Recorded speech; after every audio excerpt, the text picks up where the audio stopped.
Gracias, Beatriz, y gracias al Instituto Interamericano para la Democracia por esta oportunidad.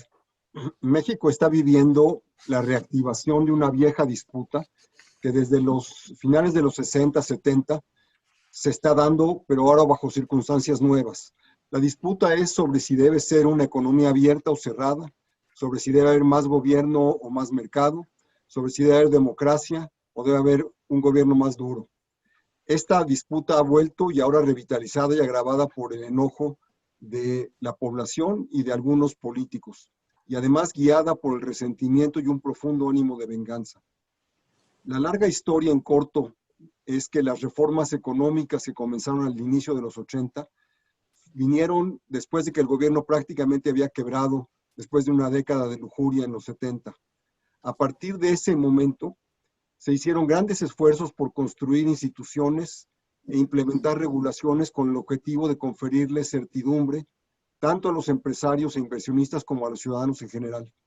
Así es como surgieron instituciones como las Comisiones de Derechos Humanos, el Instituto Nacional Electoral, instituciones para la inclusión de personas con discapacidades, comisiones de competencia, transparencia, regulación de las telecomunicaciones y de la energía, un Banco Central Autónomo. Cada una de estas entidades fue concebida como mecanismo autónomo que tenía por objetivo limitar el poder presidencial, cuya historia de abuso es legendaria. Por esos 30 años, las instituciones como estas que acabo de mencionar y otras se fueron consolidando y desarrollando. Lo que nunca se modificó fue el régimen político y el sistema de gobierno para responder a las necesidades del desarrollo y para que se formalizaran esas entidades en mecanismos efectivos de contrapeso frente al poder presidencial. Esta ausencia fue la que permitió que México avanzara con celeridad en algunos ámbitos, pero también que se rezagara en otros. El contraste entre el sur y el norte de México, por ejemplo, habla por sí mismo. El norte crece a más de 5% en promedio al año y algunas partes del norte a un ritmo casi asiático o mayor en un par de estados, en tanto que el sur se ha rezagado casi sin crecer en estos últimos 40 años. La razón de esto tiene que ver con la característica central de las reformas que implementó México en estas últimas décadas y que contrasta con otras naciones que en las mismas décadas más o menos, como España, Chile, Corea, Taiwán, Colombia, llevaron a cabo reformas muy trascendentes. México es la única de estas naciones en las que las reformas fueron concebidas, promovidas e implementadas por un gobierno que llevaba décadas en el gobierno. Es decir, no fueron producto del fin de una dictadura o del fin de un gobierno autoritario, sino del propio gobierno descendiente del autoritarismo que las llevó a cabo, y eso obviamente tiene consecuencias. La lógica de esas reformas fue doble. Por una parte, era la de reactivar la economía luego de la crisis de deuda de 1982, pero por otra parte, evitar un cambio político, un cambio del gobierno, del partido en el gobierno. En una palabra, la razón por la que México no llevó a cabo una reforma de su sistema de gobierno fue precisamente porque el objetivo de las reformas fue que el partido que estaba en el gobierno permaneciera en el poder.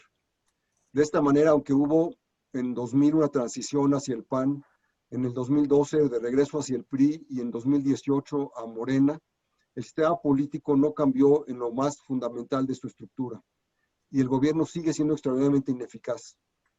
Peor, el presidente actual, Andrés Manuel López Obrador, es un expriista y en muchos sentidos actúa como tal, como el viejo PRI. El presidente tiene como proyecto la centralización del poder y para ello se ha dedicado a neutralizar, eliminar o desmantelar en muchos casos los contrapesos que existían. El objetivo es recrear la vieja presidencia casi omnipotente bajo el principio de que eso es lo que había creado un país próspero hasta hace 5 décadas. La centralización del poder que ha llevado a cabo el presidente López Obrador ha tenido 3 consecuencias. Primero, llevó a cabo profundos cambios en la estructura del presupuesto federal. El más patético de ellos es el de salud, donde se redujeron las compras justo cuando la pandemia pegó, por lo cual no es casualidad que más de 20% de los trabajadores del sector salud se hayan contagiado del coronavirus y más de la mitad de esos contagiados haya fallecido. Segundo, la desaparición de entidades autónomas ha paralizado la inversión privada por la incertidumbre que ha producido en general y por la ausencia de mecanismos reguladores predecibles. Y tercero, ha convertido al presidente en la única persona que decide en prácticamente todos los temas. Porque además, al eliminar a los cuerpos de profesionales, técnicos y personas experimentadas dentro del gobierno, lo que no solo ha politizado las decisiones, sino que además muchas de ellas han sido técnicamente inadecuadas. Aunque el presidente hable de austeridad, lo que en realidad ha hecho es canalizar fondos hacia sus propias clientelas políticas que le sirven electoralmente y que en buena medida explican su popularidad.